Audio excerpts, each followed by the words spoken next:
ridiculous, actually stupid, open border policy. Tariffs, it'll be placed on them, and other sanctions, but the tariffs, I told you, most beautiful word in the dictionary. The governor, who's a radical left governor, was petrified. He didn't know what to do. He said, no, it's not that bad. They've only taken over a couple of apartment houses. See, they went into the real estate business. They did it unconventionally. They did it with guns.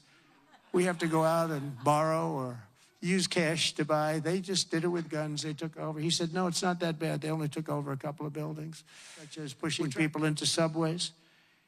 As the train's coming along at 45 miles an hour, boom, you get pushed into the subway. They had it last week. Hitting them in the head with baseball bats while they're not looking, punching old ladies in the face, knocking them unconscious and stealing their purse.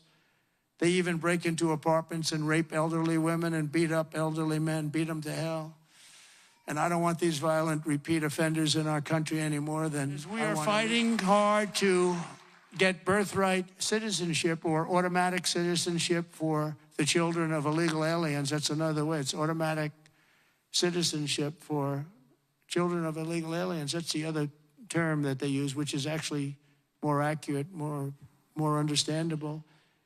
And it's ridiculous. We're the only country that has it, and certainly the only country that has it to that extent. And it wasn't meant, if you look, it was really meant for children of slaves. This is when it happened. The children of slaves, it was not meant for everyone to come into our country by airplane or charging across the borders from all over the world and think they can. I'm also eager to get to work with Congress on the largest package of tax cuts and reforms in American history. We got to get that done.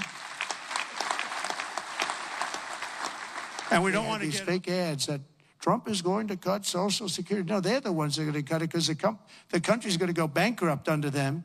And that's why it's going to cut, because they're not going to have a choice. Not that they're saying we're going to cut it, but our country was heading for absolute bankruptcy.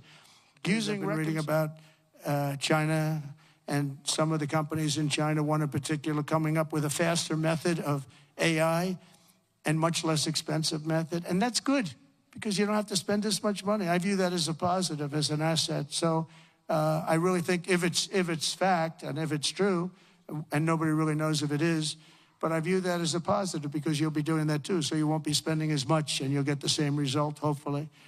The release of DeepSeek AI from a Chinese company should be a wake-up call for our industries, that we need to be laser focused on competing to win, because we have the greatest scientists in the world. Even Chinese leadership told me that. They said, you have the most brilliant scientists in the world in Seattle and various places, but Silicon Valley, they said, there's nobody like those people. This is very unusual when you hear a DeepSeek, when you hear somebody come up with something. We always have the ideas. We're always first. So I would say that's a positive. That could be very much a positive development. So instead of spending billions and billions, you'll spend less and you'll come up with, hopefully, the same solution. Under the Trump, you gave me great support during those two problems, those two fake witch hunts, which have now turned out to be totally fake and disgusting.